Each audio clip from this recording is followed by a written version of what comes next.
I am back with Greg Ehrbar, the author of Hanna-Barbera, The Recorded History. And up next, we're watching A Christmas Story from 1972.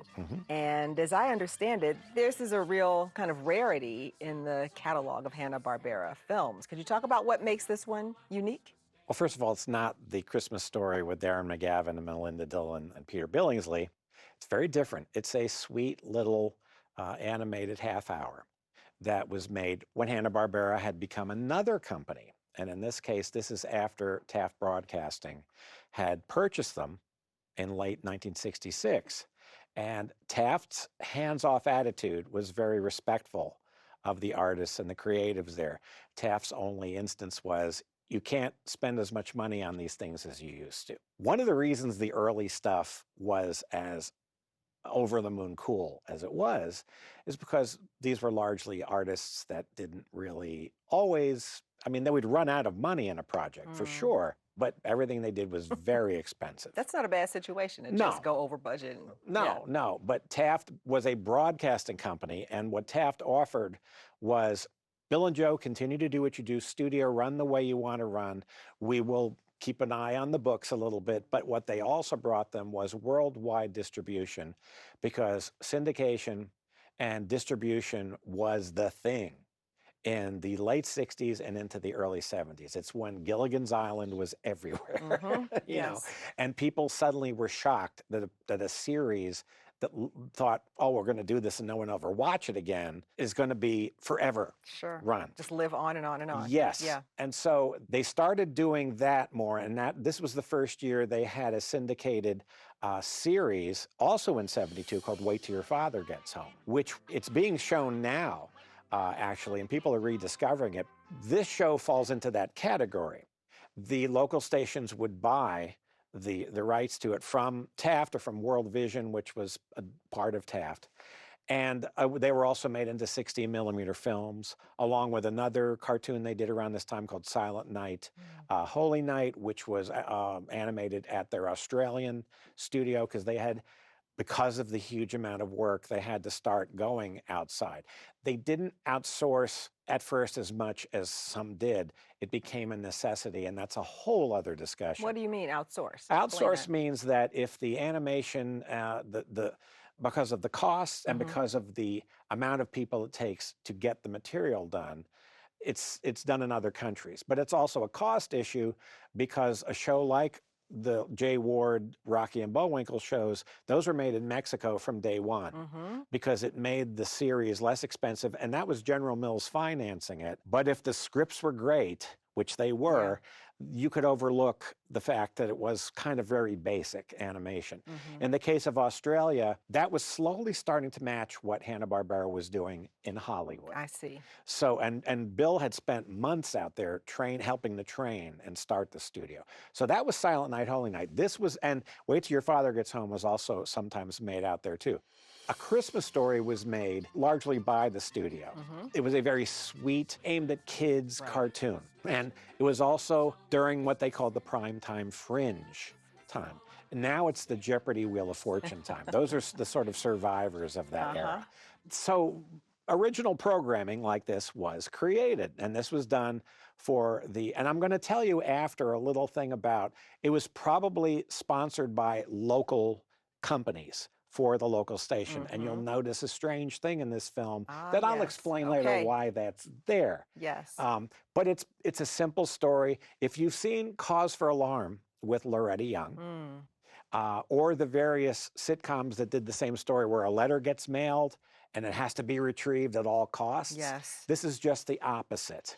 And it takes a adorable dog and mouse, Dawes Butler again playing the little mouse, doing his Elroy Augie Doggy kind of voice. Come on, let's go find Santa. Yeah, let's go find Santa. And Paul Winchell, who had become quite a staple of Hanna-Barbera, especially playing Dick Dastardly on Wacky Races. And a lot of cute songs that I'll also tell you about. A lot of very cute songs, and amazing talent once again. Well, thank you so much, Greg. Thank you. Let's take a look from 1972. Here is A Christmas Story.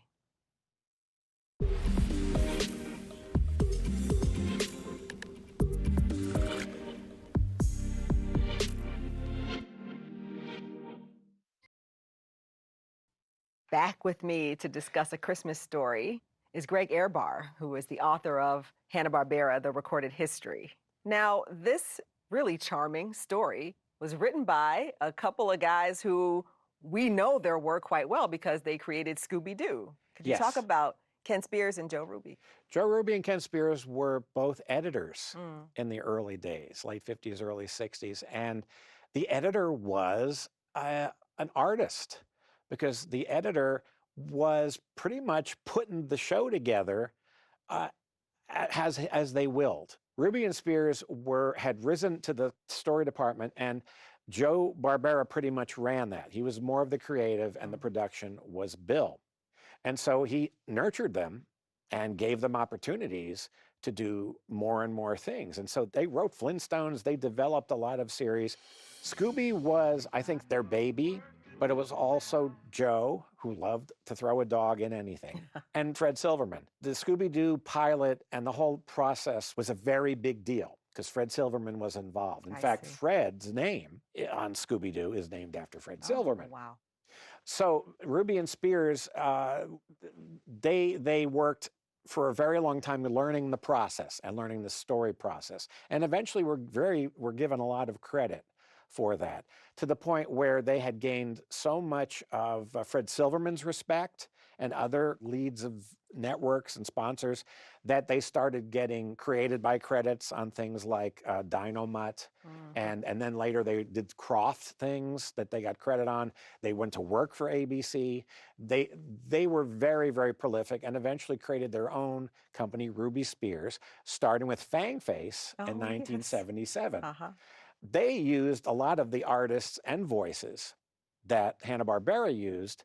There was a difference in their style. What I liked about Ruby Spears cartoons is, especially in their specials, they put the voice actors at the beginning, which was very nice. Naming them at the beginning. Naming at the beginning. That isn't done much at all, especially with the people who specialize. If they're not the stars so much, but the people who specialize in that. And they did do that.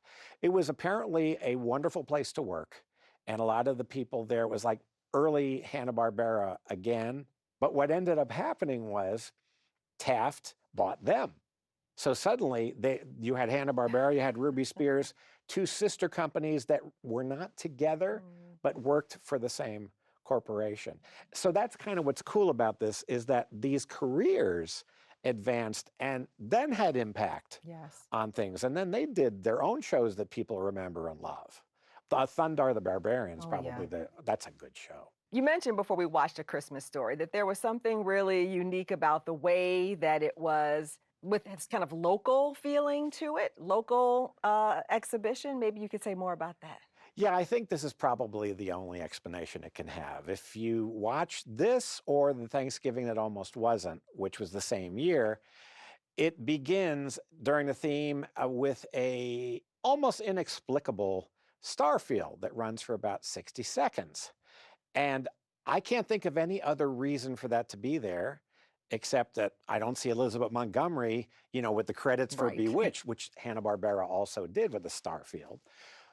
I think what it is that was where they said, a holiday special brought to you by the Century Bank, your favorite in Chicago for banking needs, and your friends at the farm store. Come in anytime and get the rum raisin ice cream.